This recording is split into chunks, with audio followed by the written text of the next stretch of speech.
Ever been stuck at a self-checkout, wrestling with a barcode that just won't scan? Oh, yeah. Or maybe you get a new gadget at work and just wish there was a quick way to figure it out. Exactly. That kind of frustration is what we're tackling today. Yeah. We're going deep. We are. We're looking at the QuickScan QBT2500. It's a cordless, handheld barcode reader. General purpose, they call it. Right. Designed mainly for retail, but the way it grabs info quickly, that could be useful almost anywhere, couldn't it? Totally. And to understand it, we've got the quick reference guide. Which is surprisingly dense. It covers everything from plugging it in to cleaning, even the legal stuff. Mm-hmm. So our mission here is to pull out the really key bits, the interesting stuff, so you get the picture without having to read the whole manual yourself. Think of it as the express lane to understanding this tech. Save you some time, maybe some hassle down the line. Exactly.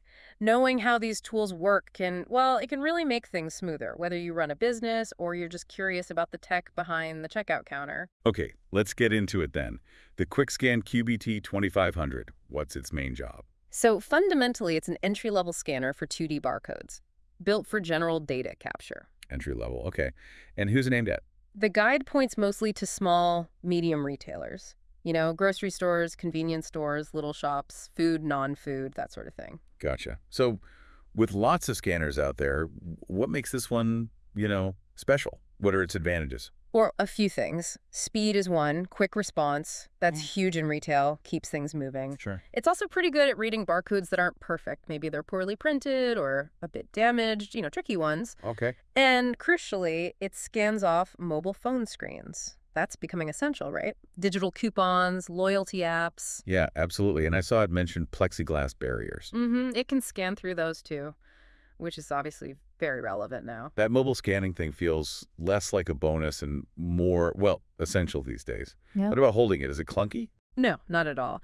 The guide mentions it's ergonomic, lightweight, easy to handle. That's a big plus if you're using it constantly. That makes sense. And it has this aiming system, 2 blue LED triangles, and a green dot in the middle, the green spot.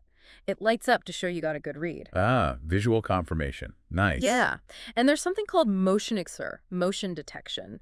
Basically, it senses when you pick it up and automatically gets ready to scan. Oh, interesting. So it's not just sitting there draining battery. Right. It wakes up when you need it. Features like that, they're not just neat, they actually help reduce errors and speed things up, especially when it's busy. That ready-to-read thing sounds really intuitive. Are there different versions? Yes. The guide mentions 2 main ones. The QBT2500, which is our focus, uses Bluetooth. Yeah. Gives you flexibility, good range. Okay. Then there's the QM2500. That one uses Datalogic's own Star cordless system. They say it's better if you've got lots of Wi-Fi or other Bluetooth signals around causing interference. Right, potential conflicts. But we're focusing on the Bluetooth one, the QBT2500. Exactly. That flexibility is key. And connections, charging, how does that work? It uses USB-C. Pretty standard now, which is good. Mm-hmm. And there are accessories mentioned, like stands, holders, so you can position it however works best for your setup. Okay, practical stuff. So say you just got one. What are the first steps to get it up and running? The guide has a clear 5-step process. First, configure the base station. Right. Second, and this is key, charge the batteries. The guide makes a point of saying they often ship with very low charge because of shipping rules for lithium batteries. Ah, good to know. So you don't think it's broken right out of the box. Exactly. Give it a full charge before you even try to use it. Okay. Step 2, charge. What's next? Step 3 is linking the scanner to its base station. Usually if it's brand new, you just pop it in the base. Simple enough. But if it was maybe linked to another base before, you'll need to scan an unlinked barcode first, then link it to the new one. Got it. Unlink first if needed. Step 4. Step 4 is selecting the interface type. Think of this like choosing the language the scanner uses to talk to your computer or your till system. Interface type. Sounds technical. What are the options there? There are quite a few listed. RS-232, which is an older serial standard, IBM 46XX for specific retail systems, and then a bunch of USB options. USB seems most likely now. Probably. You've got USB HID POS, that's a common standard for point of sale. USB Toshiba Tech for those systems. USB keyboard, where it just types the data like a keyboard. Oh, okay, that's useful. Yeah. USB COM, which acts like a serial port over USB, more for custom software, USB OEM for integrating into other gear, and even a composite mode keyboard and COM at the same time. Wow, lots of options. And the fifth step. Step 5 is optional configuration. You can tweak settings right away if you know you need something specific. Otherwise, the defaults might be fine to start. And the base station, where does that go? Just sits on the desk usually, or there's an optional tilting stand, to angle the scanner while it's charging or just sitting there. Makes sense. And lights. Do they tell you things? Yep. Both the scanner and the base have LEDs. They show battery level, charging status, if data is being sent, the usual status indicators. Okay, setup seems pretty straightforward, especially that battery charging heads up.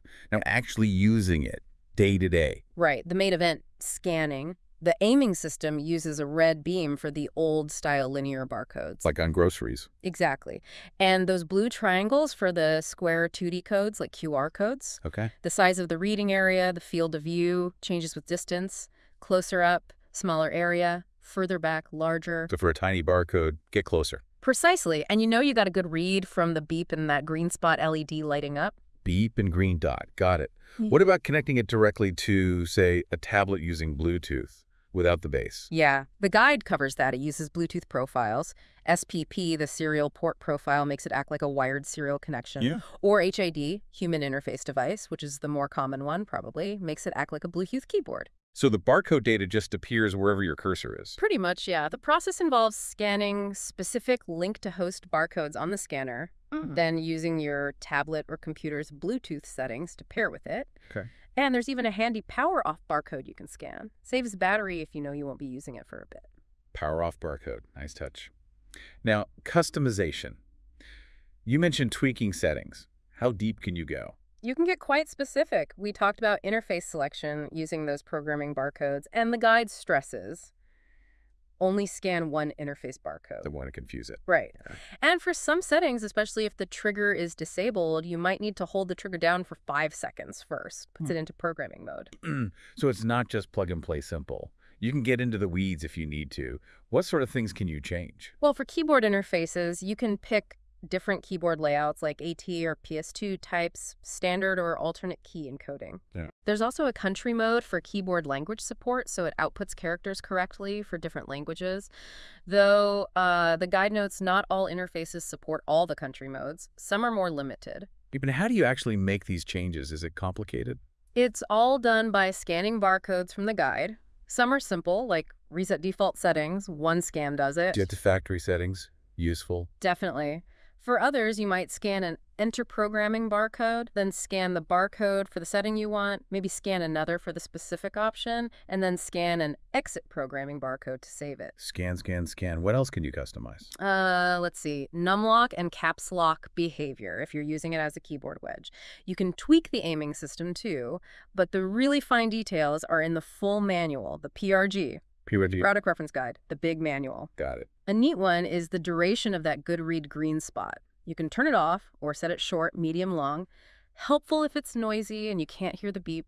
Yeah, that visual cue duration seems quite practical. Ugh. What about how the trigger works? Different modes? Yep, several operating modes. Default is trigger single. Pull trigger, it scans once successfully or times out or you let go. Standard behavior. Right.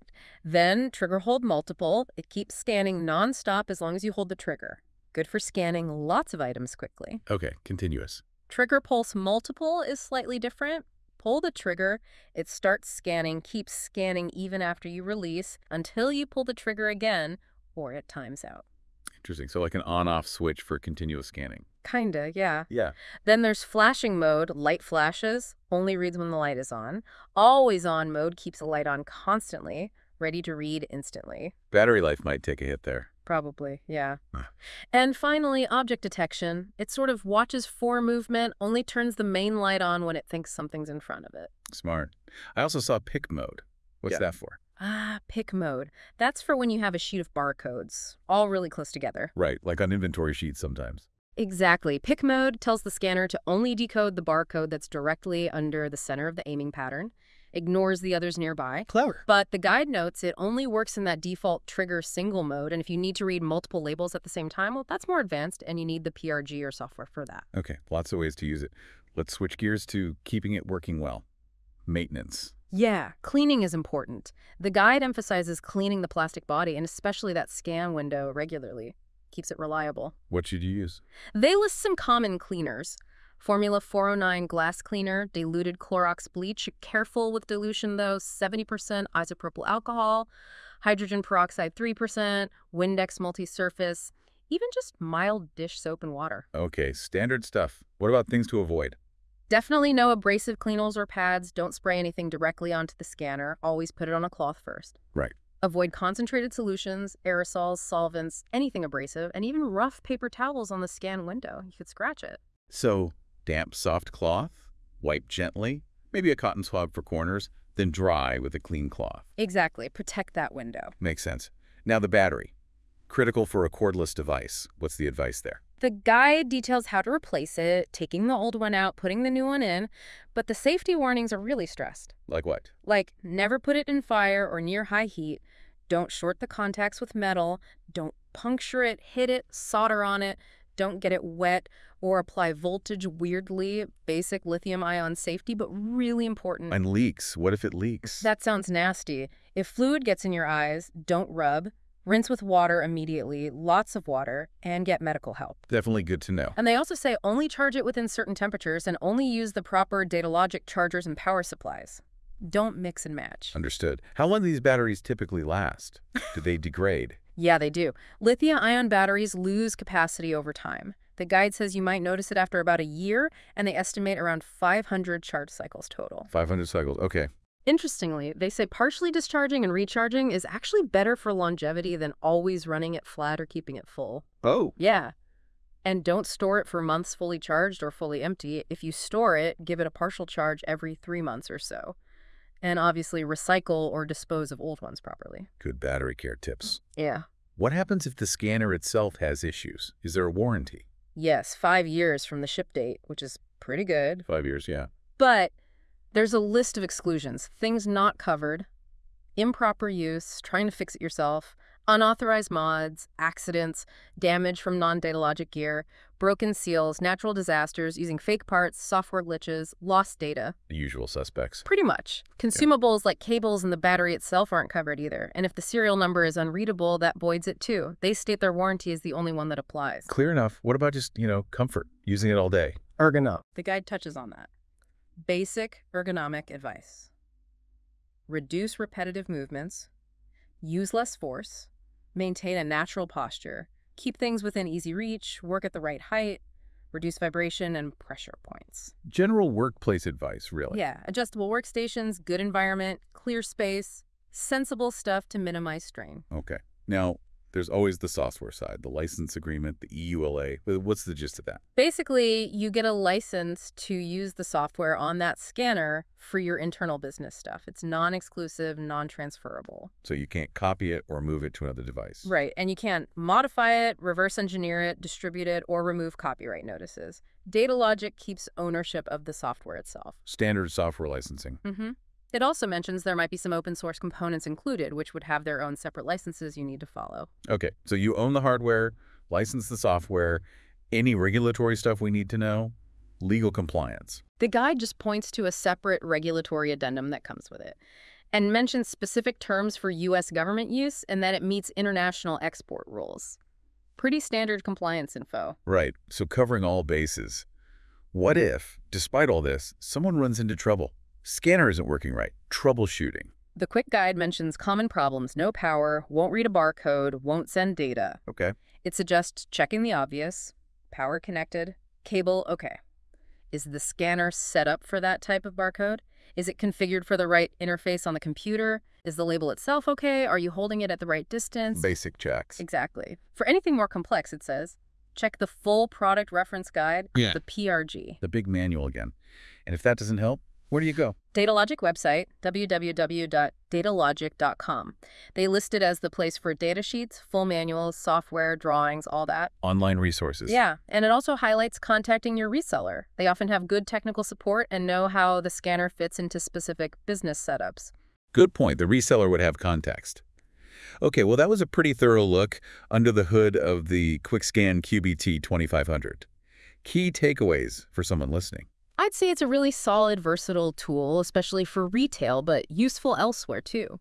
It balances performance speed, reading tricky codes with user-friendliness, like that green spot and the motion sensing. Hmm. And it's got decent customization options if you need them. The cordless Bluetooth design is obviously a major plus for flexibility. So definitely more going on than you might think just looking at it. A surprising amount of tech and fine-tuning packed in there. Absolutely. It kind of makes you appreciate the complexity behind even seemingly simple tools we use every day. They have to be reliable, fast, easy. That takes work. It really does. Makes you wonder, doesn't it? What other everyday gadgets have this hidden depth, this level of detail we just take for granted? Something to think about. Definitely. Well, thanks so much for diving into this with me. Really appreciate the insights. My pleasure. Good chat. And thank you for joining us for this deep dive.